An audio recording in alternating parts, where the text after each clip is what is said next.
గోదావరి వరద ఉధృతి కొన్ని ప్రాంతాల్లో రైతులకు కన్నీళ్లు మిగిల్చింది. ఏలూరు జిల్లాతో పాటు తూర్పు గోదావరి జిల్లాలో వేల ఎకరాల్లో వరి చేలు నీట మునిగాయి. కొన్ని చోట్ల పంట పొలాల్లోనూ ఇసుక మేటలు కనిపిస్తున్నాయి. ఈ వరదలతో తీవ్రంగా నష్టపోయామని, ప్రభుత్వం తమని ఆదుకోవాలని రైతులు కోరుతున్నారు. ఎర్రకాలువ కింద కూడా పంటలు పూర్తిగా మునిగిపోయాయి. మరింత సమాచారం మా స్పెషల్ కరెస్పాండెంట్ రవి అందిస్తారు.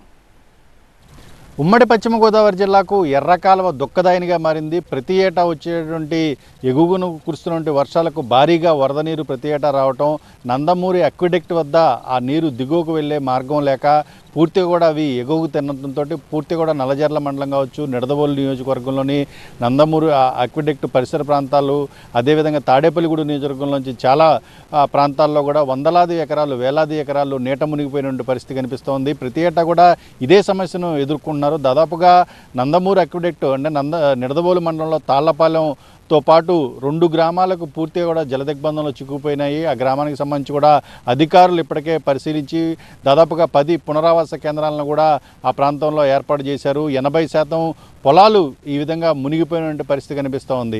ఇక నందమూరి అక్విడక్ట్ నుంచి దిగువకు వెళ్తే యనమదురు డ్రైన్లోకి ఈ వాటర్ అంతా వెళ్తుంది. యనమదురు డ్రైన్ పూర్తిగా కూడా బిగబట్టి నీరు మొత్తం అంతా కూడా దిగువకు ప్రవహిస్తుండటంతో కట్టలన్నీ కూడా బలహీనంగా ఉన్నాయి. ఎక్కడికెక్కడ తెగిపోతున్న నేపథ్యంలో వాటిని ఏదైతే నీరు యనమదురు డ్రైన్లోంచి దిగువకు బయటికి రావడం కానీ, లోపలికి రావడం కానీ, ఇచ్చేటువంటి ఇన్లెట్లు, అవుట్లెట్లకి పూర్తిగా కూడా అక్కడ ఇసుక బస్తాలు వేసి ఇసుక బస్తాల ద్వారా కూడా గట్టులను పటిష్టపరిచే చర్యలు అయితే అధికారులు చేపడుతున్నారు.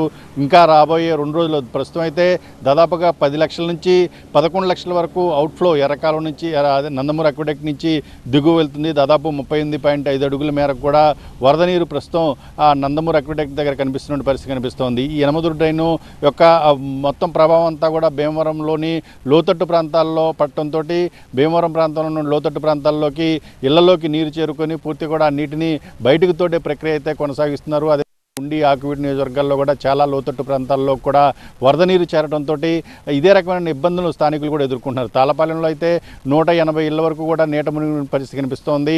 తణుకు నియోజకవర్గంలో వెంకయ్య వయ్యేరు కాలువకు సంబంధించి మొత్తం కూడా లోతట్టు ప్రాంతాలు ఏదైతే వయ్యేరు కాలువ పక్కన ఉన్నటువంటి లోతట్టు ప్రాంతాలు ఏమన్నాయో వాటిల్లో కూడా ఇళ్లలోకి నీరు చేరినటువంటి పరిస్థితి కనిపిస్తోంది. పూర్తిగా కూడా ఎర్రకాలువకు సంబంధించి ప్రతి ఏటా ఇదే రకమైన సమస్యను ఎదుర్కొంటున్నామని చెప్తున్నారు. గతంలో ఈ నందమూరి అక్విడక్ట్కి సంబంధించి దాన్ని వరద ముంపు నుంచి బారిన పడినటువంటి వారిని రక్షించేందుకు శాశ్వత చర్యలు తీసుకునేందుకు అధికారులు చాలా ప్రతిపాదనలు చేసినప్పుడు కూడా ఇప్పటివరకు కూడా అవి ఆచరణలోకి రాకపోవడం అనేది ఇంకా శాపంగా మారిందనే చెప్పుకోవచ్చు. కెమెరా పర్సన్ దుర్గాతో రవి, టీవీ 9 నిడదవోలు నుంచి.